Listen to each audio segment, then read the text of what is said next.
정말 추운 하루였습니다. 설 연휴 막바지부터 시작된 한파가 오늘은 한층 더 기승을 부리고 있습니다.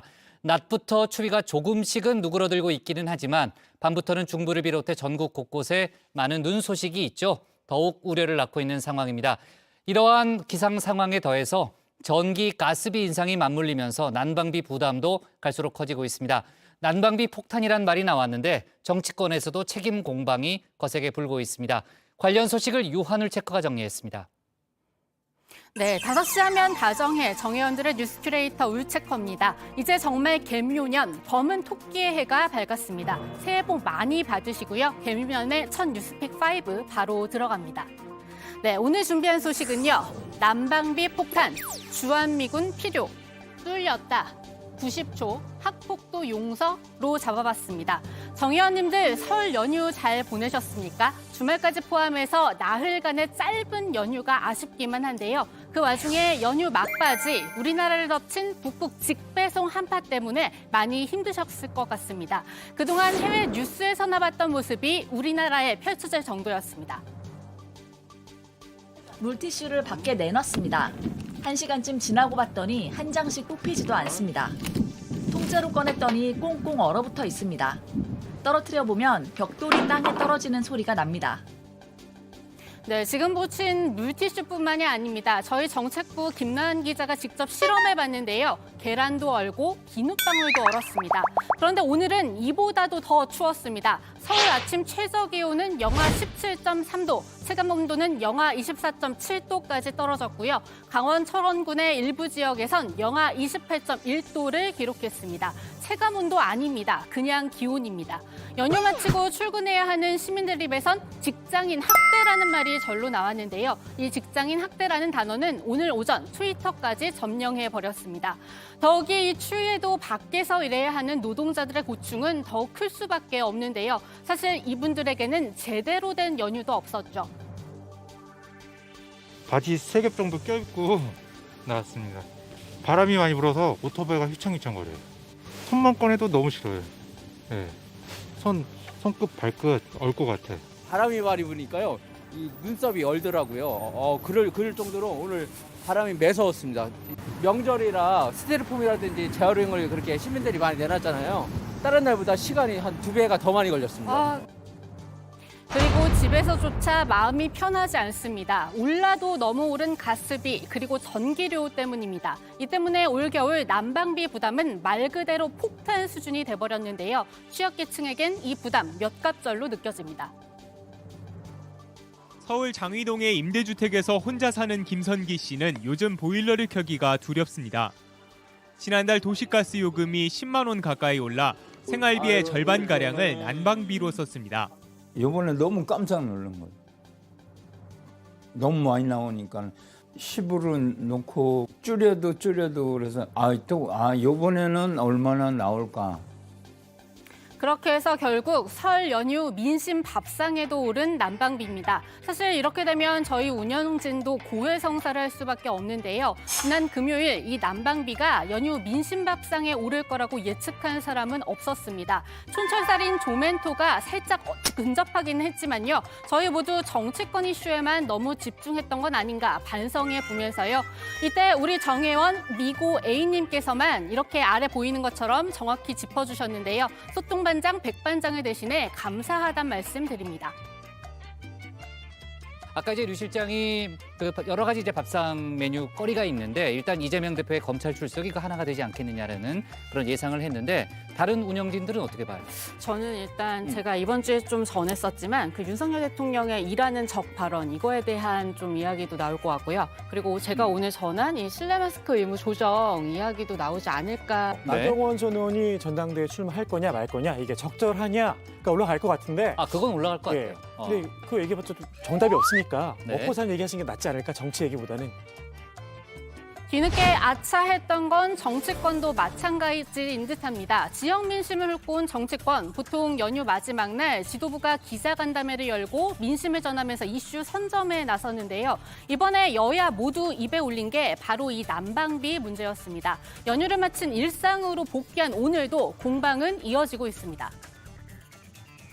역대급 난방비 폭탄으로 온 동네 집집마다 비명이 터지고 있습니다. 대책 없는 공공요금 인상은 서민과 취약계층의 직격탄입니다. 최근 1년 새 도시가스는 38.4%, 열요금은 37.8% 급등했고 전기요금 인상을 시작으로 대중교통비 인상까지 줄줄이 대기 중입니다. 문재인 정부에서 2, 3배 이상 가스 가격이 올라갈 때 13%밖에는 인상을 안 했습니다. 그 모든 부담은 윤석열 정부의 몫으로 들어왔습니다. 전기요금도 그렇습니다. 탈원전을 하면서 전기요금 인상은 없다라고 확약했던 게 백은규 산업자원부 장관의 이야기였습니다. 그런데 지금 들으셨다시피 여야는 결국 전현 정권 책임론만 부각시키고 있습니다. 민주당은 같은 맥락에서 이재명 대표가 신년 기자회견에서 제안했던 30조 원 규모의 추경 다시 한번 꺼내들었고요. 국민의힘은 이재명 방탄국회용이라고 맞서는 중입니다. 그러는 새 취약계층을 위한 에너지 지원 혜택은 촘촘하지 못해서 사각지대가 발생하고 있고요. 공공요금 인상 소식은 계속 들어오고 있습니다. 따라서 정치권은 지역에서 듣고 온 민심 중 이 부분도 잘 새겼으면 좋겠는데요. 물론 맨 마지막 발언은 민심이 원하는 자세와는 좀 동떨어진 것 같습니다.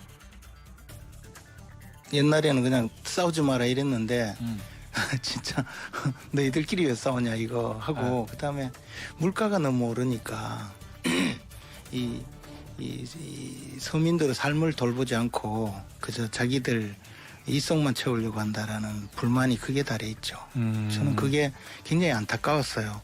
오늘 뉴스 보니까 뭐 난방비 폭탄 이야기가 있던데 날씨도 이렇게 그 추운데 사실 난방을 하지 않을 수는 없고 그게 참 걱정이죠. 이렇게 또 말씀드리니까 난방열사 김모 그 배우께 생각이 나네요. 네, 두 번째 픽은 주한미군 필요입니다. 2018년을 기억하십니까? 한반도를 둘러싼 국제 정세가 숨가쁘게 돌아가던 때였습니다. 그 일환으로 그해 6월 12일 싱가포르에선 사상 첫 북미 정상회담이 열리기도 했죠. 이 회담이 열리기까지 양측의 물밑줄도 치열했는데요. 폼페이오 당시 국무장관 내정자일 때부터 극비리에 북한을 방문해 화제였습니다.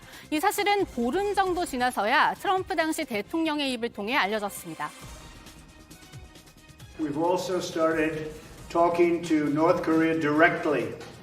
We have had direct talks at very high levels, extremely high levels, with North Korea. We'll see what happens. As I always say, we'll see what happens. 네, 독설로 유명한 트럼프 전 대통령, 이날은 북한을 축복한다 이렇게까지 말해서 눈길을 끌었는데요. 이제는 왜 그랬는지 알 것도 같습니다. 폼페이오 전 장관이 최근 회고록을 발간했기 때문입니다. 여기에 바로 이 2018년 3월 말에 첫 방북기를 상세히 기록해뒀는데요. 김정은 북한 국무위원장이 주한미군이 필요하다고 했다고 적어내려갔습니다. 그 김 위원장 왜 그랬을까요?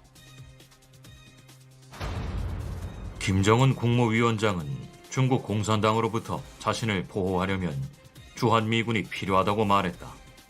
중국 공산당은 한반도를 티베트와 신장처럼 다룰 수 있도록 미군이 철수하는 게 필요하다고 주장한다고도 했다.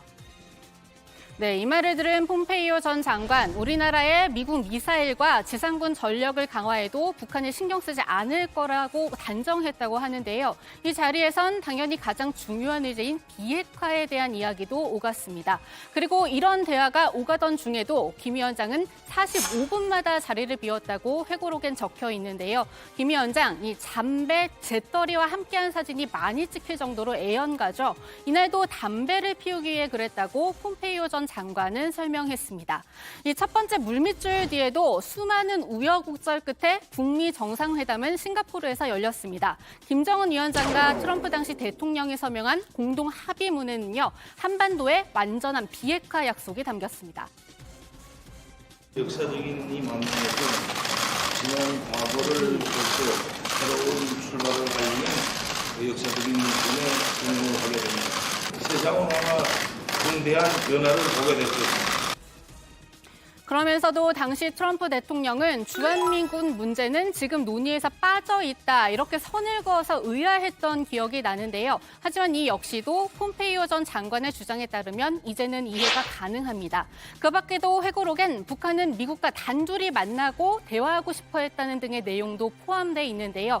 물론 폼페이오 전 장관의 일방적인 기술이라 추가 검증이 필요해 보입니다.